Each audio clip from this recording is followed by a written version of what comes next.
Greetings, I'm Dr. Sean Reed, author of the Dating Toolbox, available on Amazon.com.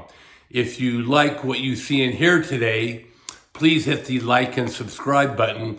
We need to build a strong community for building relationships between men and women. So today I want to talk about relationships and politics.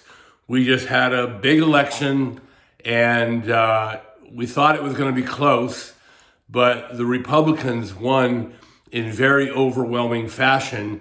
For those of you that really aren't into politics, probably 99% of you, you need to understand that now President Trump won by a much larger margin than expected, and that the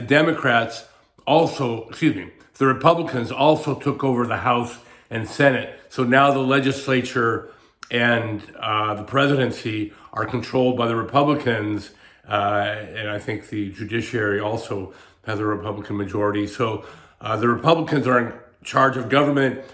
This has happened. It wasn't so much that people were voting for the Republicans.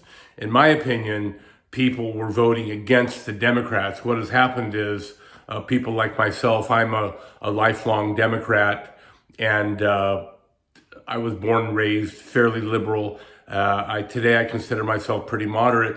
But what I think has happened is people like me have become completely fed up with the Democrats. So the election we saw wasn't because a bunch of people are, yay, Donald Trump. I think a bunch of people just want anything than what the Democrats have been offering us. And one of the particular areas of problem are food prices. But I want to return to our main topic, and that is relationships and politics.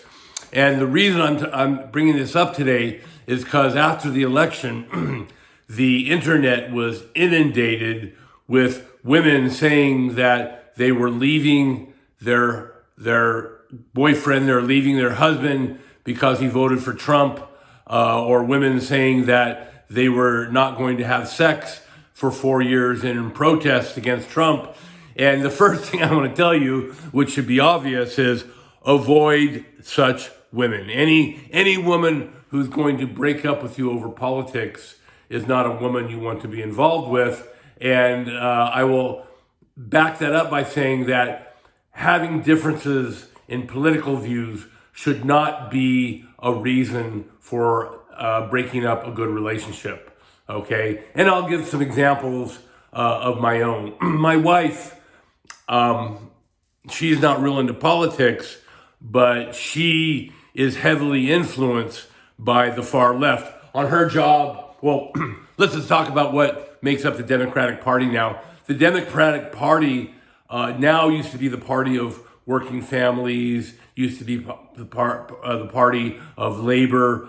They no longer are. What the Democratic Party is today is they're a collection of special interests, primarily LGBT, single moms, and body positivity movement. Those three special interests and special interests similar to them are what make up the Democratic Party today. And those special interests influence my wife a lot. My wife manages medical facilities, and virtually all her employees fit into these categories.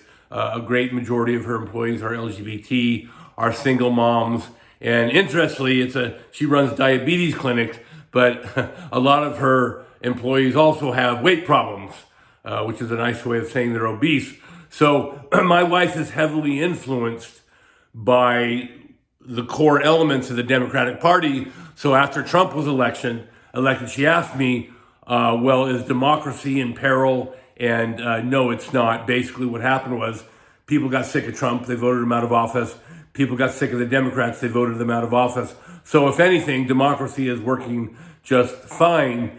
So I explained to her, no, democracy is not in peril. It's just people are fed up with the Democrats. Like someone like me, for example, my main problem with the Democrats are food prices. So we all know we've experienced tremendous inflation over these past 4 years. So I explained to my wife that the Democrats are part of the reason why we are paying so much for food. Now, we had global inflation. many aspects of inflation are not in control of the political parties and particularly the president. As a general rule, things like international shipping rates and other international phenomena, and yes, to a certain degree, corporate profits, which contributed to inflation. Those things are all out of the control of the president and the Congress. But actually, in November 19th, 2001, the Build Back Better Act was passed by the Democrats, and that dumped trillions of dollars into an already recovering and overheating economy. And directly, exactly at the time that bill was passed, that food prices started to skyrocket. So my wife, who buys at least 60% of our food, I explained to her that the food prices are the result of Democratic policies. So these are all examples of discussions I'm having with my wife. You want to always keep these discussions civil and explain yourself rationally. So I explained to my wife why food prices are the product of the Democrats, and that's why, I no longer supported Democrats. But the important point here is that this isn't something my wife and I are arguing over, okay? I explained that position to my wife. She understands it. We are not going to break up our relationship because my wife still supports the Democrats. I just explained to her rationally why I no longer support the Democrats, even though I'm not a Republican by any means. Another issue is the media when it comes to relationship. I like to watch movies with my wife. However, my wife has very different tastes in movies and TV shows. My wife watches a lot of stuff out of Hollywood.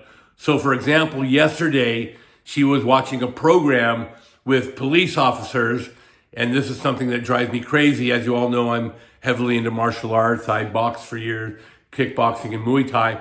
I know where power comes from in a punch. So on these TV shows, these police drama TV shows coming out of Hollywood, you always have this situation where you have a 5'2", 105-pound woman knocking out a 6'2", 230-pound man. So we were watching this TV show yesterday, and this police officer woman gets involved in a fight with this criminal. This criminal rotates his hips and lands perfectly a straight right, which in real life would crush a woman's face. The women's faces are much more delicate than men, and if a strong man punches a woman in the face, especially if he knows how to punch with power, especially if he rotates his hips like this guy did, it would, if not kill the woman, it would crush her face in. But of course, this is TV, and TV shows coming out of Hollywood like to ignore this reality. So this guy hits this woman with his full body weight in the face. She immediately came back and she did an arm punch, right? And if you study martial arts, boxing, you'll know that no power comes from an arm punch.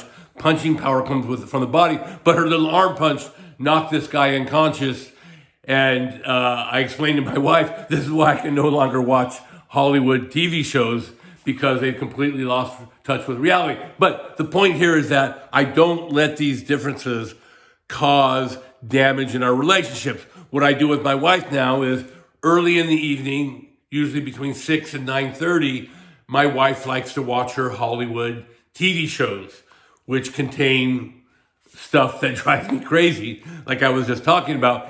I let her do that. I let her watch those shows, and then later on, I'll come and I'll watch my TV shows. So again, guys, the important point here is that you can have differences in political opinions from your wife, from your girlfriend, and they are not reasons to damage your relationship. So don't allow politics to damage your relationship, and stay away from women who obviously stay away from women who are going to leave you or deny you sex because you voted for Trump. Okay. So again, guys, don't let politics interfere with your relationship. Manage difference of opinions. They're not worth losing a loved one over.